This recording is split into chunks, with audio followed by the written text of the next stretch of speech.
Estamos avanzando esta mañana y tenemos entrevistas importantes. Dentro de todo este ambiente político se han generado una serie de repercusiones con respecto a una palabra. Y la palabra es auditoría.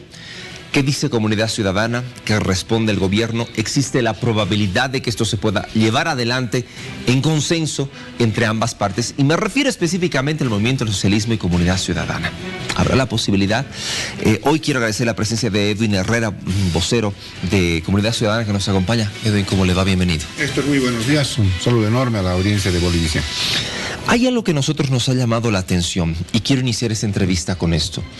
¿Hubo o no hubo contradicciones en las disertaciones, en las declaraciones de quienes componen este partido político?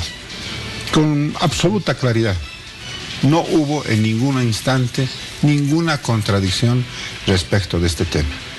Y es muy buena la pregunta, porque me permite esclarecer con una secuencia entre anteayer y ayer qué es lo que ocurrió. Anteayer, temprano, el vicepresidente salió a los medios públicos a decir que proponían una auditoría.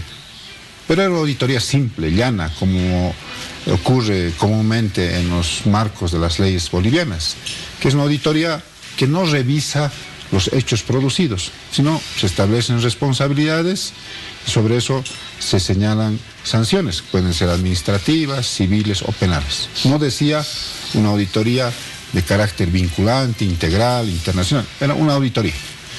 Nosotros les respondimos que debería ser una auditoría vinculante, si no era una propuesta tramposa. Y desde Santa Cruz, Carlos Mesa, nuestro candidato a la presidencia, le contrapreguntó al gobierno. Le dijo, ¿están ustedes dispuestos entonces a desconocer los resultados fruto de un proceso fraudulento? ¿Están ustedes dispuestos a que esta auditoría que plantean tenga carácter vinculante? Poco después, nuevamente en La Paz, el ministro de Gobierno, mi buen amigo Manuel Canelas, salió a corregir quizás esta falla inicial del vicepresidente y dijo, sí, si la auditoría es vinculante y si tienen que cambiarse los resultados, se van a cambiar. ¿Qué ocurre ayer? Porque ayer es importante en esta secuencia. El canciller del Estado, el señor Diego Pari, ofrece una conferencia de prensa donde da cuenta de que ya estaba todo acordado con la OEA. Plazos, que supuestamente comienza hoy la auditoría, que se va a hacer al sistema de cómputo del proceso eleccionario. Y claro, nos dejan en esta situación en la que jamás se consultó al país las condiciones, los alcances, los contenidos de esta auditoría. O sea, es para decirlo y para que nos entienda mejor la gente, para ponerlo además en términos futbolísticos. Es como si se jugara el partido final de un campeonato y el árbitro se pone de acuerdo con uno de los equipos y el otro equipo ni se entera de las reglas de juego que se ponen de acuerdo el árbitro y uno de los planteles. Entonces, la mitad del país, la mayoría del país que está movilizada, que está defendiendo la democracia, no ha sido consultada. Y por eso ayer Carlos, con mucha firmeza, dijo que no aceptaba esta auditoría pactada unilateralmente entre la OEA y el gobierno y no consultada para nada al país movilizado. Muy bien, vamos parte por parte dentro de lo que me manifiesta.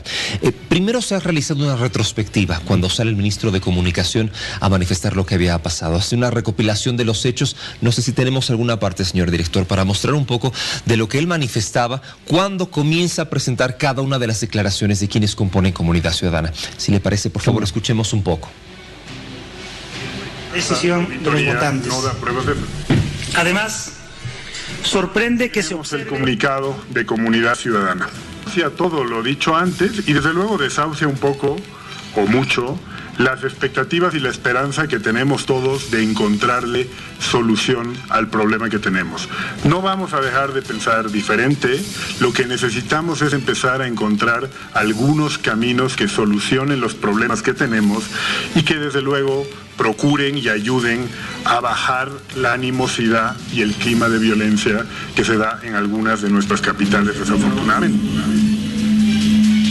Lo que se ha solicitado, decía en medio de esas declaraciones, lo que se ha pedido es que Comunidad Ciudadana pueda enviar al gobierno cuáles son las condiciones para que puedan participar dentro de esta auditoría. ¿Ustedes van a participar de aquello? ¿Van a enviar cuáles son los condicionamientos para que puedan también ser parte de esto? Sí, estas declaraciones que las muestra Bolivisión corresponden ya ayer del ministro. Ayer por la tarde-noche, ¿no? Sí. Y lo que queremos, Héctor, amigos del país, es simple y llanamente que se consulten las cosas al país movilizado. No queremos una auditoría a la venezolana. ¿Saben qué ocurrió en Venezuela? Pasó algo similar.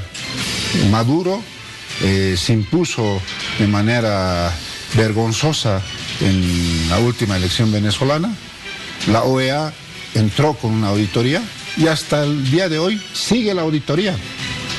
Y Maduro sigue sentado en la silla presidencial de manera ilegal. Eso no queremos en el país, porque ya conocemos la receta de este tema. Queremos que haya una auditoría integral, que no solamente se reduzca al tema del cómputo final de los votos, porque este proceso ha comenzado y ha terminado viciado por una cantidad de hechos fraudulentos.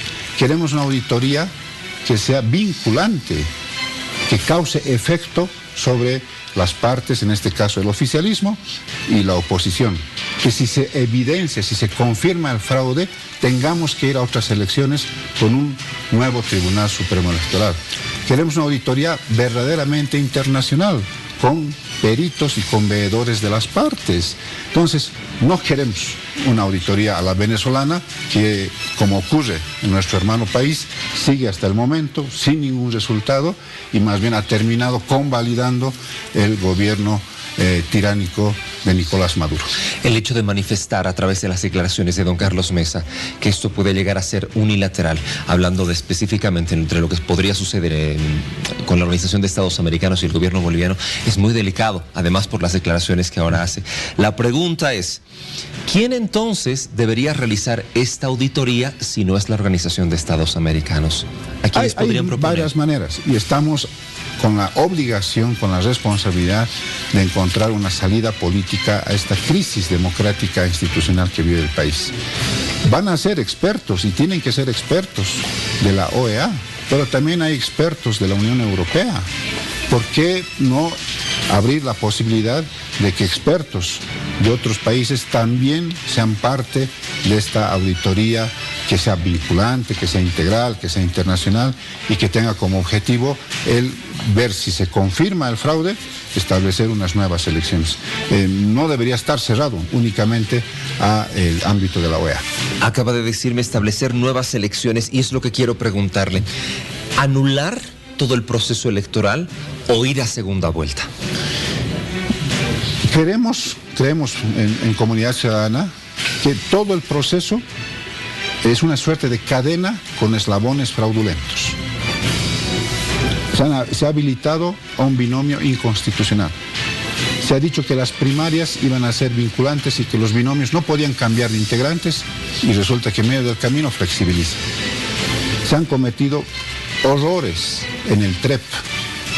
Ayer hacen un informe en el que la empresa Neotec señala que se llamó por teléfono por parte de la presidenta del Tribunal Supremo Electoral, que ordenó la suspensión del último tramo del TREP.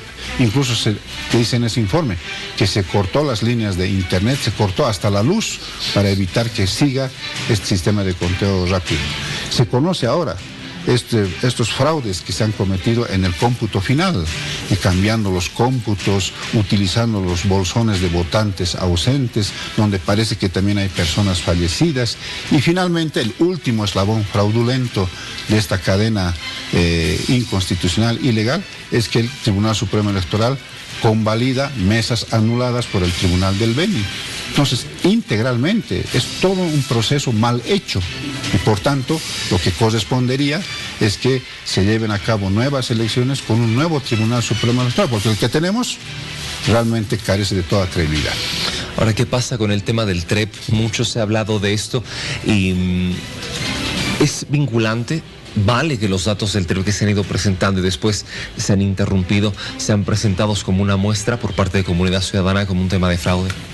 Hay dos elementos que demuestran que el TREP ha sido manoseado de la manera más grosera. Hay una declaración hecha en las últimas horas por el ex vicepresidente del Tribunal Supremo Electoral que dice que a las 10 de la noche, con el 94% de las actas recogidas vía TREP, con además el conteo del voto rural, la tendencia daba ganador a Comunidad Ciudadana, a Carlos Mesa. Y que se suspendió eso y 24 horas, 23 horas después cambió la tendencia. Esa es una declaración tremendamente importante vinculada con el TREP. Y el otro elemento es el que señaló ayer el senador Yerko Núñez a través de este informe, que se ordena suspender el TREP. Se lo convoca al señor representante de la empresa Neotec en San Jorge y le dice, suspenda, porque la tendencia daba ganador, era favorable a Carlos Mesa y a Comunidad Ciudadana. Y en 23, 24 horas cambian esa tendencia. Entonces estamos hablando de una manipulación. Lo decía con sus palabras el ingeniero Villegas, que es parte del descubrimiento de estos fraudes. Podemos decir a estas alturas que ha habido un obsceno fraude de los camellos. Han cambiado los datos como han querido, han incorporado observaciones en las actas que no habían y han utilizado este bolsón de votantes ausentes para asignarle votos al candidato del MAS. Ahora, algunos entendidos en el tema manifiestan que los datos del TREP son simplemente referenciales, pero que lo que vale y lo óptimo es el cómputo presentado oficialmente por parte del Tribunal Supremo Electoral, que, bueno, esto no está establecido en la norma y me refiero específicamente a los datos, reitero, del TREP. En el cómputo oficial. Exacto. Aparecen observaciones en la casilla asignada para las observaciones que no habían en primera instancia cuando se mandan estas actas vía TREP a los centros de cómputo. Pongo un ejemplo. En un acta vuelcan los datos de la votación presidencial a la votación uninominal y ponen una línea de observación quienes están a cargo de la mesa. En el cómputo final aparece otra observación que dice, ha habido el error, pero corre y vale. ¿Quién ha puesto esa segunda observación? En el envío de las actas oficiales vía TREP aparece un número y en el cómputo final le cambian el número, un dígito que llega como cómputo final. ¿Quién ha hecho ese cambio? Entonces todo eso es parte de un fraude que se ha cometido en el 20 de octubre y que ha torcido la voluntad de los bolivianos. Y por eso es que queremos, y lo reiteramos, que si vamos a hablar de auditoría sea integral a todo el proceso, sea de carácter vinculante, sea internacional y que se abra a estos otros componentes como la Unión Europea. Muy bien, y estoy seguro que en esta jornada ustedes también participarán de la concentración masiva que se ha anticipado por parte de los comités cívicos, plataformas y ciudadanía como tal. 6 de la mañana con 56 minutos. Quiero agradecer en esta oportunidad la presencia de don Edwin Herrera, vocero de Comunidad Ciudadana. Don Edwin, le decía, hoy se ha anunciado esta concentración, ¿verdad? Sí, hay varias. Las movilizaciones tienen diversas características. Cabildos, marchas, vigilias, cacerolazos, bloqueos en todo el país. La mayoría del país está movilizado y no va a aflojar las calles porque estamos defendiendo la democracia. Esto que nos une a todos y a todas, esto que si no peleamos ahora, nuestros hijos, nuestros nietos, ¿qué clase de país tendrán? Muchas gracias por acompañarnos y tener la gentileza de estar acá en la revista El Día. Tenemos más.